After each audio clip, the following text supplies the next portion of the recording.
প্রণাম। দীর্ঘজীবী হও।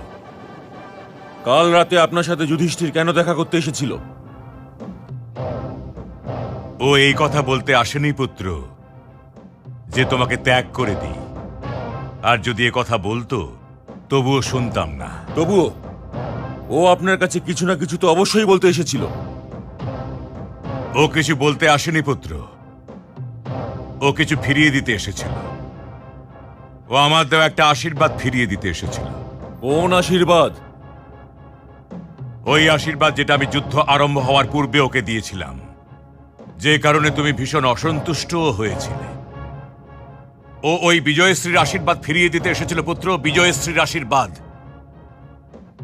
আর সত্যি কথা বলতে কি, আমি থাকাকালীন এই বিজয়শ্রীর আশীর্বাদ কোনো কাজেই আসবে না, কারণ আমার পরাজয় তো হতে পারে না। আর যদি আমার পরাজয় না হয় তবে ওর বিজয় সম্ভব নয়। তারপর আপনি কি বললেন?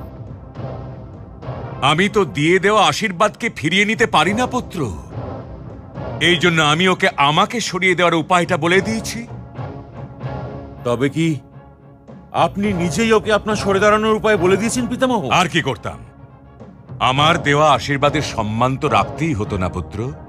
আমার বুদ্ধিতে এটা আসছে না পিতামহ যে আপনি কার পক্ষে যুদ্ধ করছেন, আমার নাকি ওদের? আমি না তোমাদের পক্ষে যুদ্ধ করছি পুত্র, আর না ওদের। আমি হস্তিনাপুরের পক্ষে যুদ্ধ করছি। হে পুত্র, মাতৃভূমির থেকে অধিক সম্মানীয় আর কেউ হতে পারে না, অধিক সম্মানীয় আর কেউ হতে পারে না। যদি ভগবান আমাকে জিজ্ঞাসা করেন, হে গঙ্গাপুত্র ভীষ্ম, তোমার স্বর্গ চাই না হস্তিনাপুর, তবে আমি এই হস্তিনাপুরকেই চেয়ে নেব। যদি হাজারবারও আমাকে জিজ্ঞাসা করেন তোমার কি চাই, তবে আমি প্রত্যেকবার হস্তিনাপুরই চেয়ে নেব পুত্র, হস্তিনাপুরই চেয়ে নেব। আমিও হস্তিনাপুরই চাইছি পিতামহ, কিন্তু আপনার হস্তিনাপুরের মাঝখান থেকে সরে যাওয়ার কোনো অধিকার নেই, কোনো অধিকার নেই। পিতামহ, হস্তিনাপুরের নরেশ কুরুশ্রেষ্ঠ ধৃতরাষ্ট্রের প্রতিনিধি হওয়ার জন্য আপনাকে এটা আদেশ দিচ্ছি যে আপনি এই রণভূমি ছেড়ে কোথাও যাবেন না। আমি তোমাকে কথা দিচ্ছি যুবরাজ, যে আমি যুদ্ধ সমাপ্ত হয়ে যাওয়ার পূর্বে এই রণভূমি ছেড়ে যাব না। আর আপনি ওদের আপনাকে সামনে থেকে সরে দাঁড়ানোর কি উপায় বলেছেন পিতামহ? ওটা কোনো বিশেষ উপায় নয় যুবরাজ দুর্যোধন। ওই উপায় তো যে কোনো ক্ষত্রিয়কে এই রণভূমি থেকে সরিয়ে দিতে পারে। আমি যুধিষ্ঠিরকে এটা বলেছি যে যদি কোনো নারী আমার সামনে এসে যায় তবে আমি অস্ত্র রেখে দেব। আর এটা তো তোমার মামাশ্রীকেও করতে হবে দুর্যোধন। তাহলে অর্জুনের রথের উপর শিখণ্ডী কি করছে?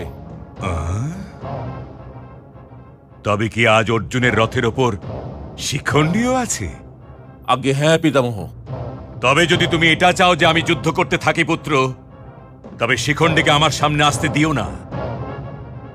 কিন্তু অর্জুন শিখণ্ডীকে নিজের সাথে কেন রেখেছি পিতামহ? কারণ ও একজন নারী। নারী?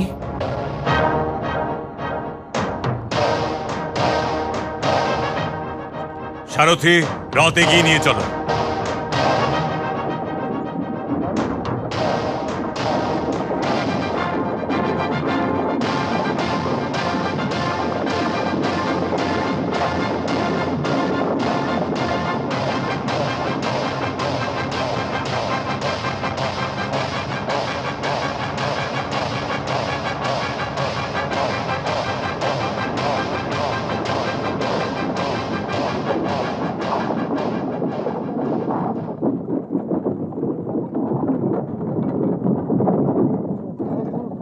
কি সংবাদ এনেছো ভাগ্নে?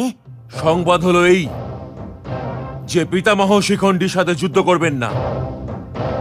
শিখণ্ডী সামনে আসতেই পিতামহ অস্ত্র রেখে দেবেন, আর ওনার অস্ত্র রাখতেই